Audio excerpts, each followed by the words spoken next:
Ici, Radio Clédou, c'est tout un monde entre vos oreilles. Radio Clédou, le journal, avec Sotelma Malitaire.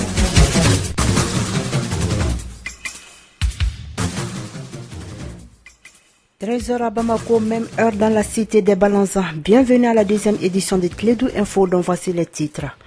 Reconquérir le cœur des investisseurs étrangers, c'est l'objectif du Forum Investi in Mali qui a démarré hier dans la capitale malienne. Nous en parlerons dans un instant avec notre reporter sur place. 152 Maliens ont regagné le bercail en provenance de la Libye. Parmi eux, l'ambassadeur malien à Tripoli qui a été rappelé par le gouvernement pour consultation suite à la vente des Noirs dans le pays. Stop aux violences basées sur le genre VBG. Le projet JUPREX s'allie aux autres acteurs dans le cadre des 16 jours d'activisme contre les VBG. Sur la scène internationale, journée à haut risque à Jérusalem et dans les territoires occupés en réaction à la reconnaissance américaine de la ville comme capitale d'Israël. Madame, Monsieur, voici pour vous les titres de cette édition. Daron Moukou est au microphone.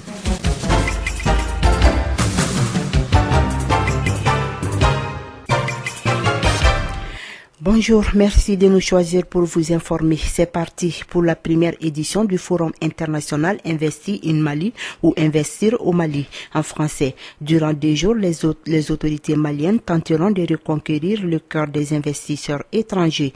Une rencontre qui a débuté ce jeudi à Bamako et qui sert de cadre aux investisseurs étrangers pour découvrir les facilités mais aussi les opportunités d'investissement au Mali.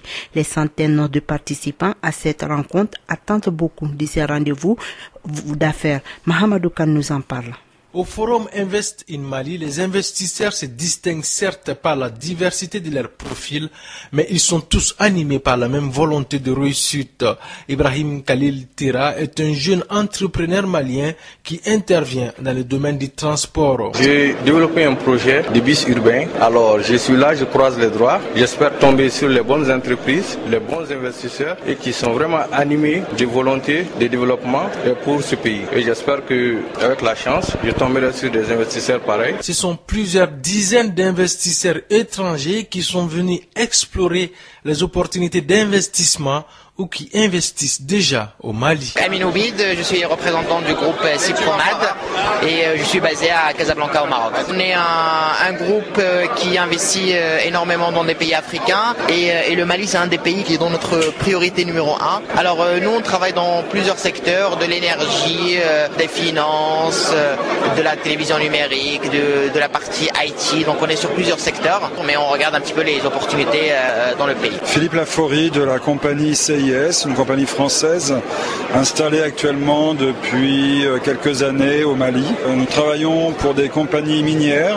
On s'occupe de la vie dans les camps des résidents à tous les niveaux, l'hébergement, restauration, loisirs, équipement, logistique. Je crois en l'Afrique, je crois en leurs possibilités. Comme on disait tout à l'heure, là j'étais au forum, c'est un pays jeune, donc avec beaucoup de gens jeunes. Donc il y a énormément de choses à faire. Investir au Mali, une idée qui enchante Drissa Kanabay, malien établi en Belgique. Vous savez, en tant que leader de la diaspora malienne de Belgique, j'ai jugé nécessaire quand même d'accompagner certains amis, certains partenaires qui sont intéressés par le forum, par le Mali, et voir un peu les potentialités d'investissement au Mali. Donc je pense que c'est le rôle de la diaspora aussi de drainer des partenaires qui puissent investir au Mali. Le forum Invest in Mali, c'est une quinzaine de sessions sur des thèmes comme l'environnement économique du Mali, défis et opportunités, le Mali hub agricole d'Afrique de l'Ouest, Bamako, ville intelligente et durable, ou encore investir dans les infrastructures au Mali pour accélérer la croissance.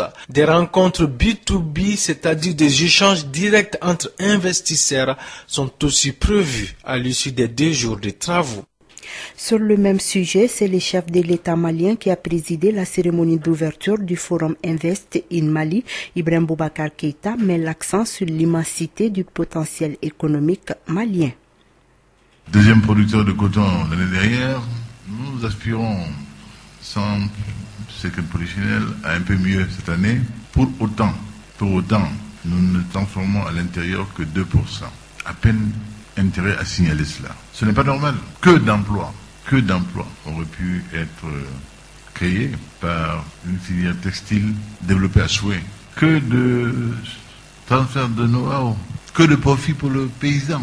Mais cela est en train de changer par la nouvelle politique industrielle mise en œuvre et que nous suivrons comme le lait sur le feu. Tel est l'intérêt du pays. Et une rencontre telle la vôtre va y contribuer puissamment. Les partenariats vont se nouer, des joint ventures certainement à l'appel. En tous les cas, c'est là un champ qui reste ouvert. Voilà, les propos du président Ibrahim Boubacar Keïta sont recueillis par Mahamadou Kana. Sur le plan sécuritaire, l'opérationnalisation de la force civile du G5 Sahel est au cœur d'une rencontre de 72 heures à Bamako. Elle regroupe, outre les directeurs généraux des pays du G5 Sahel, les représentants des juridictions spécialisées en matière de lutte contre le terrorisme et les gendarmes. L'atelier de Bamako doit valider les tests réglementaires de la future force civile. Suivant les explications de Kassim Traoré. Un attroupement matinal, mais peu ordinaire, des agents de la sécurité devant l'hôtel El Farouk de Bamako. C'est en franchissant le seuil de l'établissement qu'on se rend compte qu'il y a une rencontre sur la composante police et gendarme du G5 Sahel. Moussa Ag Infaï, directeur général de la police nationale du Mali. Nous allons dire comment sera composée cette force et quelles sont ses missions.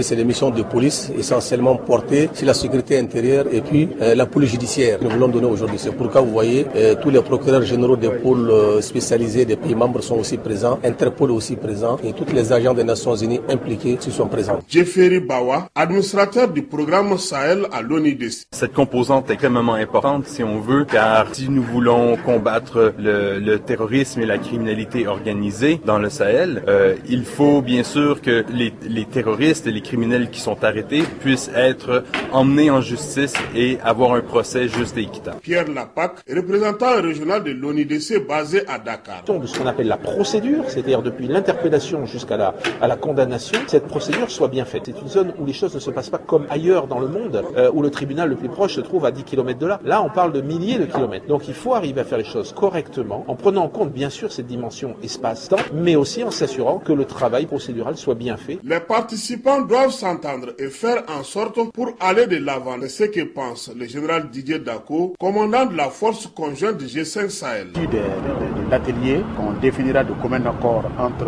militaires, entre responsables militaires et responsables de la police et responsables civils, on définira réellement quel est le cadre dans lequel la composante police sera intégrée au sein de la force. La rencontre de Bamako prend fin ce vendredi 8 décembre 2017. Elle doit permettre l'adoption des textes réglementaires de la force civile et déterminer le nombre de policiers et de gendarmes par zone. On reste avec vous, Kassim Traoré, pour parler du rapatriement des 152 Maliens de la Libye. Ils sont arrivés dans la nuit du mercredi 6 décembre 2017 à Bamako. Ces rapatriés sont pour la plupart des jeunes. Certains étaient en prison, d'autres tentaient d'aller vers l'Europe. Ils se réjouissent tous de retourner au Bercail car leur situation en Libye devenait de plus en plus difficile. C'est sous un vent frais que les 152 Maliens rapatriés, tous vêtus de survêtements, ont été accueillis par les autorités maliennes. Dans ces lots, il n'y avait que 2 femmes. Donc dès que j'étais à Zabrata, la police libyenne nous a attrapés. Ils ont attrapé beaucoup de gens. Mais nous, on a réussi à fuir. Donc on est parti à Tripoli. Après maintenant, on est parti dans le foyer. Bon, ils nous ont attrapés là-bas encore pour nous mettre en prison. Donc on a beaucoup souffert là-bas vraiment. Parce que dans la prison, il n'y a pas mangé, il n'y a pas à bu, il n'y a rien là-bas vraiment. La particularité de ces lots est le fait qu'ils sont revenus avec l'ambassadeur du Mali à Tripoli, rappelé par le gouvernement pour consultation. Amadou Touré. Quand le gouvernement d'entente nationale a transféré nos compatriotes, ils ont fait appel aux différentes ambassades présentes pour qu'elles se présentent afin d'identifier leurs compatriotes. Donc c'est ce que nous avons fait. L'ambassadeur du Mali a donné sa version de la vente des Noirs en Libye. Sachez qu'en Libye, il y a 2 sortes de gestion, on peut dire. Ce qu'on voit à la presse,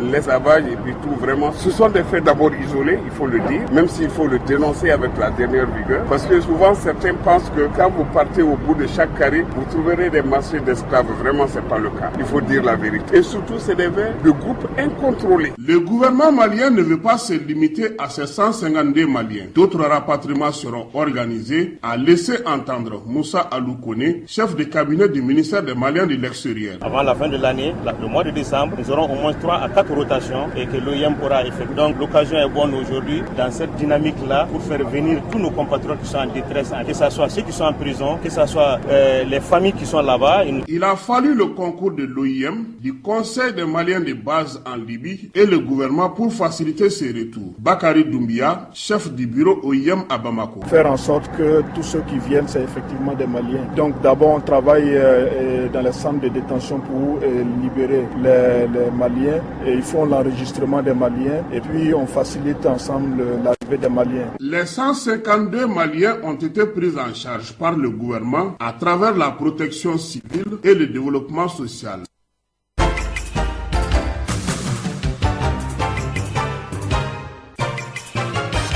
13h passées de 11 minutes, plus place à présent à l'actualité internationale. Au Sénégal, l'information est désormais confirmée. Khalifa Sall sera jugé, accusé notamment de détournement des deniers publics à hauteur de 1,8 milliard de francs CFA. Le député maire de Dakar, en prison depuis mars dernier, est renvoyé devant le tribunal correctionnel avec ses 7 collaborateurs. Le secrétaire académique de l'université de Kinshasa refuse de réintégrer les 3 étudiants exclus définitivement en début de semaine pour avoir pris part au mouvement de manifestation du 30 novembre dernier. L'association congolaise pour l'accès à la justice accuse la direction de l'université d'être devenue un instrument de répression politique.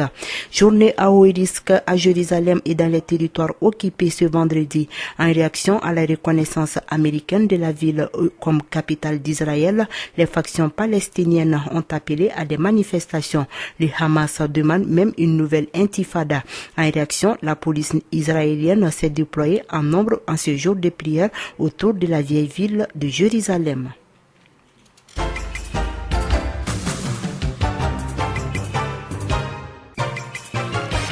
Retour à l'actualité nationale. Face à la crise, faire le choix de la justice, c'est le thème d'un rapport conjoint porté ce matin à la connaissance des hommes des médias à Bamako, élaboré par la Fédération internationale des ligues des droits de l'homme et l'Association malienne des droits de l'homme. Ces rapports donnent quelques directives pour réconcilier les Maliens.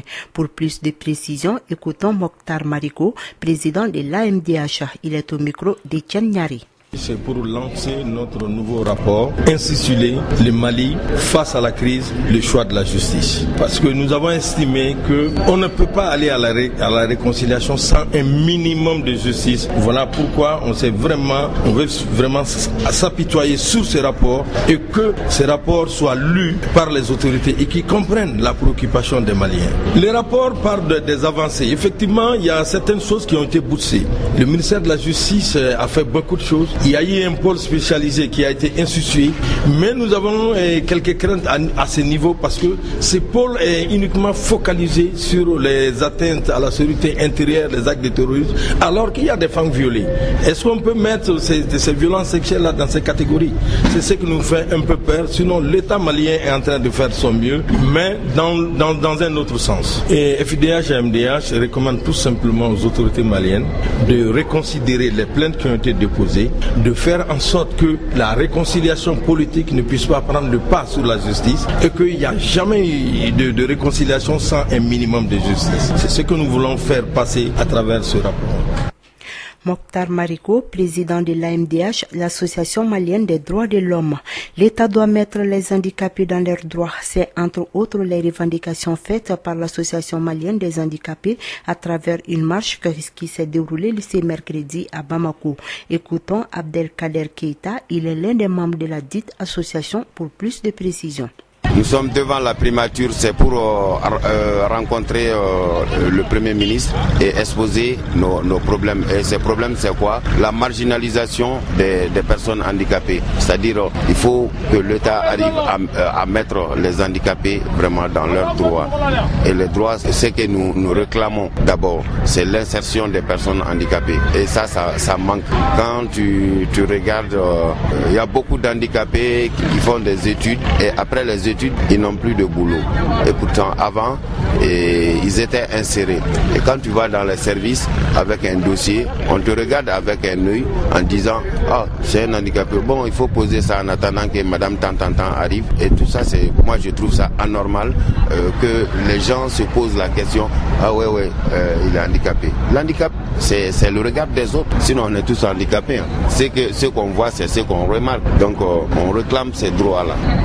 Il y a des artisans parmi nous qui n'ont pas de place et qui travaillent dans des situations vraiment précaires. D'autres vivent dans des situations précaires. Et ça, vraiment, c'est désagréable. Le respect des personnes handicapées au Mali n'est pas respecté.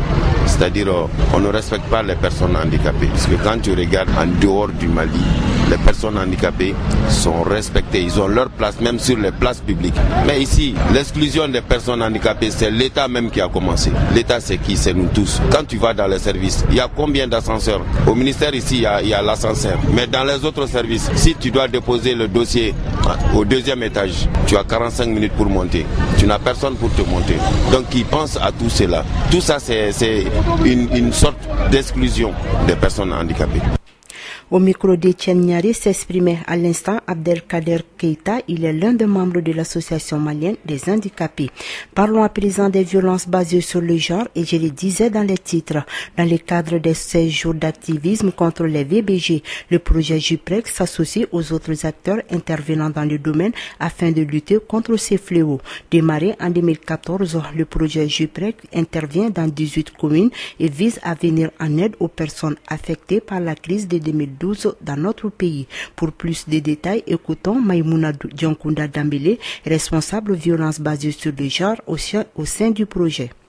Nous, au niveau du projet JUPREC, nous avons différentes composantes qui nous permettent de travailler sur la prévention des violences basées sur le genre, l'égalité femmes-hommes, qui nous permet de travailler sur l'aide juridique et l'assistance judiciaire qui nous permet de lutter contre la corruption et de parler de cohésion sociale, des dialogues, mais aussi de justice transitionnelle. Et par rapport à la violence basée sur le genre, nous avons différentes approches communautaires qui nous permettent de travailler avec les communautés, différentes personnes, en leur apprenant les bonnes pratiques qui existent dans la communauté et qui permet de promouvoir les droits des femmes et surtout en travaillant avec eux pour déconstruire les mythes et les stéréotypes qui renforcent les inégalités et donc qui peuvent être source ou facteurs de violence basée sur le genre. Alors ça, ce sont les stratégies que nous menons au niveau communautaire, mais également nous avons travaillé le projet JUPREC sur le projet de texte de loi sur les VBG et nous faisons actuellement le plaidoyer pour que le gouvernement puisse proposer ce texte-là aux parlementaires pour que le Mali puisse enfin se doter d'une loi contre les VBG et ça va lui permettre non seulement de respecter ses engagements, mais aussi la protection passe par une loi et la répression des actes de violence. Les résultats sur le terrain sont satisfaisants. Nous avons de plus en plus de personnes qui témoignent, nous avons de plus en plus de personnes qui osent en parler, qui osent faire recours à la justice, à la police judiciaire, aux tribunaux et tous ces autres acteurs. Et donc ça, ce sont des choses qui sont vraiment satisfaisantes. Mais il y a beaucoup de défis sur le terrain.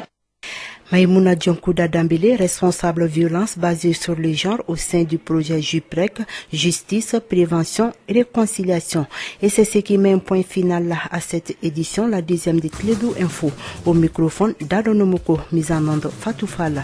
Tout de suite, votre émission sportive en langue bambara. Bon début de week-end à toutes et à tous. Au revoir.